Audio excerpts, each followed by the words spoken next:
Alright, so today we're going to talk about some troubleshooting methods for your Stealth RO. Now, the issue we're going to talk about today is the waistline continuing to run even though the float valve is up or your inline shutoff valve is shut off. From time to time I'll get that call. The end user states the reservoir's full of water, the float valve's up, or the inline shutoff valve's turned, but the waste continues to run. Now this should not be happening. All Stealth RO systems come with an automatic shutoff valve, which is this little black box right here. So, when you manually stop the flow of RO water with your inline shutoff valve by turning this perpendicular to the tubing, that's how you shut the water off. Or, if your holding tank is full and the flow valve is up, once the blue line is cut off, back pressure builds up in this line, and that triggers the ASOV. And so when this ASOV is triggered, it should be shutting off your waistline, so you don't waste water when you're not making water. So if this is happening, it could be two different issues. Number one is that if your Stealth RO is located too far away from your holding tank.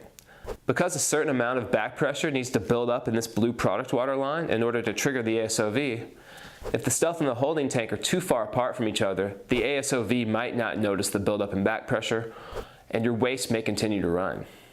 Because of this, we recommend installing your Stealth RO as close to your holding tank as possible. Try and only use that 8 feet length of 1/4 inch blue product water tubing that's provided in your box. If it's necessary to add extra length to your product water line to complete the setup that you want, be sure to at least run a test to make sure that waistline cuts off when your float valve goes up. The other reason your waste may continue to run is if you have a bad automatic shutoff valve. Now the best way to test this is by simply turning off the flow of RO water manually by using the inline shutoff valve on your product water line. If the waste shuts off, we know your automatic shutoff valve is good, and if you're having issues, it's likely that the holding tank is located too far from your RO, as discussed earlier.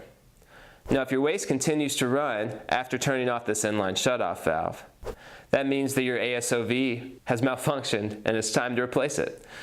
These things have wastewater running through them constantly. It's not uncommon for them to scale up after some time, depending on the quality of your source water. And once they scale up, they tend to malfunction. Usually lasts at least a couple of years, but again, totally dependent on what your water's like. So that's how you troubleshoot that particular issue. If you have any other questions, feel free to shoot us an email or call the 1-800 number and ask for tech support.